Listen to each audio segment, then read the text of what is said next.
यो मेरो आजको काम।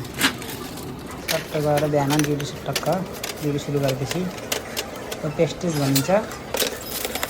पेस्टिज भनेको स्टार्ट चिकन सोप, चिकन पाई, काया पफहरू भन्छ नि, रेडिमेड आएको हुन्छ। अनि आएर हामीले मोडिफाई गरेर अनि पकाउने रेडी गर्ने हो। अहिले चाहिँ स्टार्ट पकाउन लागेको। स्टार्ट बेस रेडी भइसक्यो।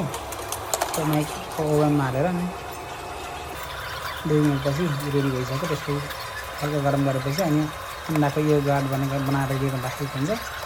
अनि त्यो राख्ने। अनि साथसाथै उताखेरि पराठा पनि बनाएको हुन्छ। रोटी चनाइ हुन्छ। अनि त्यो पराठा पनि पकाउने। यो चाहिँ चिकन सोप, कोकोनट कोकोनटको हुन्छ, कोकोनट पाउडरको यो बनाएको हुन्छ। यो डल्ला खाने। यो चाहिँ चिकन सोप। त्योभित्र बार्बिक्यू चिकन हुन्छ, मसिनो नगरेको। अनि राम्रोसँग पकाएर पुरा टेस्टी हुन्छ बनाएको हुन्छ भिडियो। यस्तो रेडी गर्ने।